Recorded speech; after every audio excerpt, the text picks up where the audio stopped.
अब हम कोकेन की पॉइजनिंग करने लगे हैं। कोकेन कोकेन आपको पता है लोकल एनेस्थेटिक की तरह भी काम करता है और ये ब्रोम्पटन्स कॉकटेल में भी यूज़ होता है। ब्रोम्पटन्स कॉकटेल क्या होती है, जो हम सवेर पेन में देते हैं, इसको नमोनिक है AMC। ए से हमारे पास आ जाता है,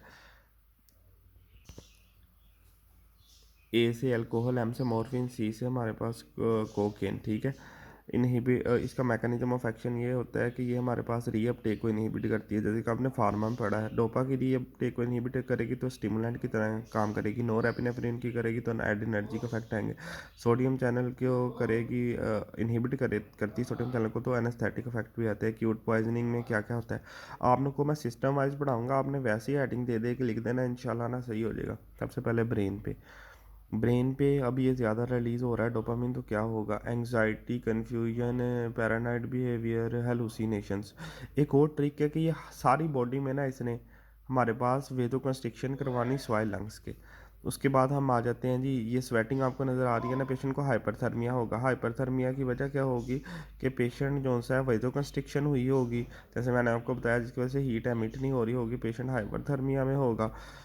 उसके बाद हमारे पास आ जाता है जी लंग्स। लंग्स में जो सा हमारे पास होता है पल्मोनरी एडिमा हुआ होता है, और हमारे पास अगर बंदे को एस्थमा है तो उसके सिम्टम वर्स हुए होंगे। आइज़ पे डायलिटेशन हुई होगी और कॉर्नियल अल्सरेशन होगी। आपको पता है ना, जब जो से एडर्नर्जिक जितने भी होते हैं वो आइज़ की वो मिड्रियासिस ही कराते हैं, डायलिटेशन ही कराते हैं आइज़ की। उसके बाद हमारे पास जी, ये मैंने इंटेस्टाइन बनाई हुई है। इंटेस्टाइन में जब ब्लड सप्लाई सही नहीं जाएगी तो इस्कीमिया होगा, इस्कीमिक कोलाइटिस होगा। जब हमारे पास हार्ट है, हार्ट में टैकीकार्डिया होगा, ब्लड सप्लाई सही नहीं तो मायोकार्डियल इस्कीमिया होगा।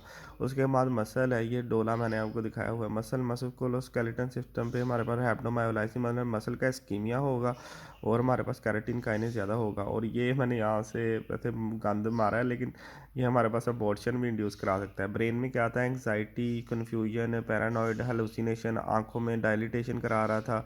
उसके बाद जो सा हार्ट में टैकीकार्डिया, और हमारे पास मायोकार्डियल इन्फाक्शन करा रहा था। जो सा इंटेस्टाइन में इस्कीमिया करा था, इस्कीमिक कोलाइटिस करा रहा था। मसल में भी इस्कीमिया करा रहा था, क्योंकि ब्लड वैसन कंस्ट्रिक्शन है ना वेसल्स की, तो उस वजह से ब्लड सप्लाई नहीं जा रही। और लंग्स है जहाँ पे ये डायलेशन की वजह से पल्मोनरी एडिमा करा रहा है और अस्थमा के सिम्टम को ज़्यादा कर रहा है। उसके बाद जी क्रोनिक पॉइजनिंग को हमने याद रखना है। हम बी हम, वो उर्दू का लफ्ज़ नहीं है कि बी हम।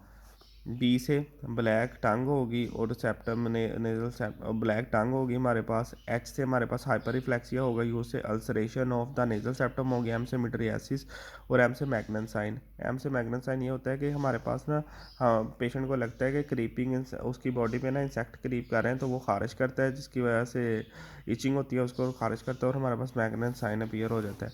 उसके बाद crack baby syndrome. Crack baby syndrome ये होता है कि जो भी हमारे पास बच्चे वगैरह होते हैं ना, अगर मदर वो ये कोकेन खाए तो उनमें कंजेनिटल मालफॉर्मेशंस होती हैं और उनकी ग्रोथ भी रिटार्डेड होती है, तो उनको कहते हैं क्रैक बेबी सिंड्रोम। बॉडी पैकर सिंड्रोम क्या होता है जी, जो लोग स्मगल करते हैं ना, वो ना या तो स्वालो इसके पैकेट बना के या तो स्वालो कर लेते हैं अपने ऑर्गन के अंदर ना, सर्जरी करके अपनी ऑर्गन के अंदर स्टोर कर लेते हैं। लेकिन कभी कभी ऐसा होता है ये अंदर ही फट जाते हैं पैकेट, और हमारे पास कोकेन बहुत ज़्यादा स्प्रेड हो जाती है, इसको कहते हैं बॉडी पैकर सिंड्रोम। ट्रीटमेंट में वही एयर वे ब्रीथिंग सी सर्कुलेशन डी, अगर स्निफिंग की है तो उसको वॉश करा दें, अगर उसने खाई हुई है तो गैस्ट्रिक लवाज करा दें, एक्टिवेटेड चारकोल दें, कैथारसिस दें, प्रोपानोल दें, अगर उसको सीजर्स आ गए हैं डाइज़पैम दे दें। पोस्टमार्टम फाइंडिंग में हमारे पास फिजिकल इतनी कोई नहीं होती, सिर्फ ये नेज़ल सेप्टम की अल्सरेशन, जो हमने क्रोनिक पॉइजनिंग में भी पढ़ा था, नेज़ल सेप्टम की अल्सरेशन। यू से अल्सरेशन नेज़ल सेप्टम की हिस्टोलॉजी पे कोरोनरी थ्रोम्बोसिस और कार्डियक फेलियर के साइन। केमिकल एनालिसिस भी हम कर लेते हैं। एमएलसी इंपॉर्टेंट इसकी यही है। ब्रोम्पटन कोकेन में यूज़ होता है रिक्रिएशनल पर्पसेस के लिए। बॉडी पैकर सिंड्रोम। स्पीड बॉल क्या होती है, हीरोइन जो सी है ये हमारे पास होती है एक डिप्रेसेंट, और कोकेन एक स्टिमुलेंट। इन दोनों को जब मिला दें तो हमारे पास ये स्पीड बॉल बन जाती है। एथानॉल और कोकेन को मिला दें तो हमारे पास लिक्विड लेडी बन जाती है।